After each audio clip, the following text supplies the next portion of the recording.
Hello दोस्तों, आज की इस बड़ी खबर में आपका स्वागत है। एक बार फिर भारत ने पाकिस्तान के खिलाफ एक बड़ा कदम उठाया है। भारत ने ऑपरेशन सिंदूर के जरिए पहलगाम हमले का कड़ा जवाब दिया है।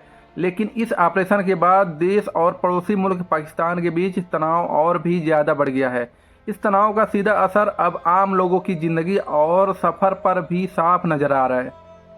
ऑपरेशन सिंदूर एक खास सैन्य कार्रवाई है जो भारतीय सेना ने 7 मई की सुबह को अंजाम दिया। इस ऑपरेशन का मकसद था पाकिस्तान और पीओके में छिपे हुए आतंकियों को ठिकानों को खत्म करना।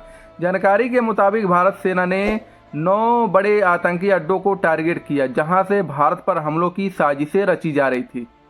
इस ऑपरेशन की वजह से एक तरफ लोगों को तसल्ली हुई कि हमारी सेना चुप नहीं बैठी, लेकिन दूसरी तरफ हालात इतने गंभीर हो गए हैं कि कई शहरों की हवाई सेवाएं बंद करनी पड़ी। एयरपोर्ट अथॉरिटी ऑफ इंडिया ने ऐलान किया है कि श्रीनगर एक्सप्रेस को एक दिन के लिए पूरी तरह से बंद कर दिया जाए। इसका मतलब ये है कि अब वहां से कोई फ्लाइट ना उड़ सकेगी और ना ही लैंडिंग होगी। यह फैसला सुरक्षा को देखते हुए लिया गया है। इस कदम का असर जम्मू कश्मीर, लेह, जोधपुर, अमृतसर, भूज, जामनगर, चंडीगढ़ और राजकोट जैसे शहरों का फ्लाइट पर पड़ा है। कई उड़ानों को रद्द कर दिया गया जबकि कुछ दूसरे शहरों की तरफ डाइवर्ट कर दिया गया है। एयर इंडिया ने साफ कह दिया है कि उसने 7 मई को दोपहर 12 बजे तक ऊपर बताए गए शहरों की फ्लाइट कैंसिल कर दी है। वहीं इंडिगो ने अपने बयान में बताया कि श्रीनगर, जम्मू कश्मीर, अमृतसर, लेह, धर्मशाला जैसे शहरों की फ्लाइट पर भी असर पड़ा है। स्पाइस जेट ने भी कह दिया है कि कई रूट्स पर उड़ानें अस्थायी रूप से रोक दी गई है। एयरलाइंस ने यात्रियों को साफ सलाह दी है कि वो सफ़र से पहले अपनी फ़्लाइट की स्थिति ज़रूर चेक कर लें।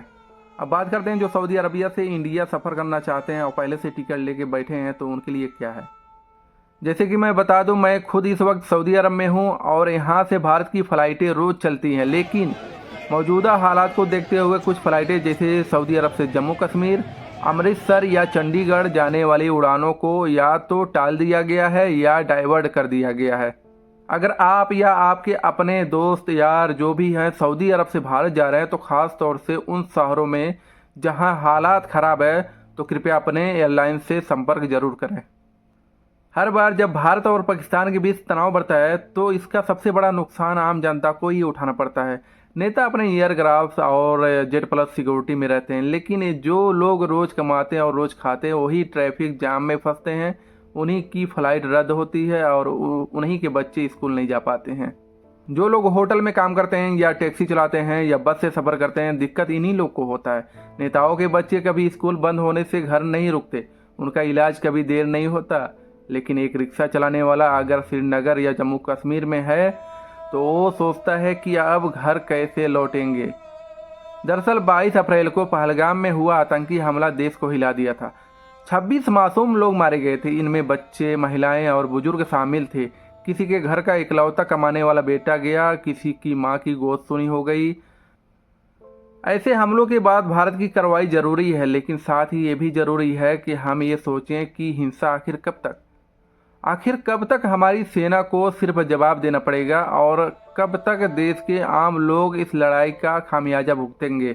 इस सिंदूर ऑपरेशन के बाद सोशल मीडिया पर लोगों की मिली जुली प्रतिक्रिया देखने को मिली। कुछ लोग सेना की तारीफ कर रहे हैं तो कुछ लोग कह रहे हैं कि अब सरकार को अस्थायी हल निकालना चाहिए। जहां देश का आम आदमी डर और चिंता में है, वहीं राजनेता एक दूसरे पर आरोप लगा रहे हैं। कोई सरकार को कमज़ोर कह रहा है तो कोई कह रहा है कि ये तो सरकार की चुनावी स्टैंड है। लेकिन कोई ये नहीं बता रहा है जो गरीब मजदूर श्रीनगर में फंसे हैं उनके लिए सरकार क्या कर रही है। जिनके टिकट बर्बाद हो गए उनको रिफंड कब मिलेगा। जो दुकानदार आज दुकान नहीं खोल पाए क्या उसे मुआवजा मिलेगा। हालात फिलहाल नाजुक है। सेना ने पीओके में कार्रवाई की है और खबरें हैं कि पाकिस्तान की तरफ से भी लोग के पास हलचल बढ़ गई है। ऐसे में जरूरी है कि देश का एकजुट रहें, अफवाहों पर ध्यान न दें और सतर्क रहें। ऑपरेशन सिंदूर एक जरूरी जवाब था, लेकिन ये भी याद रखना चाहिए कि जंग कभी किसी का भला नहीं करती। नेता बच जाते हैं, अमीर लोग निकल जाते हैं, लेकिन जो लोग एक रोटी कमाने वाले होते हैं वही सबसे पहले मरते हैं।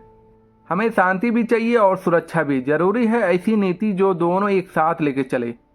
तो आज की खबर यहीं तक थी। अगर आप इस मुद्दे पर अपनी राय देना चाहते हैं तो कमेंट में ज़रूर लिखें। चैनल को सब्सक्राइब करना ना भूलें। अल्लाह हाफिज़।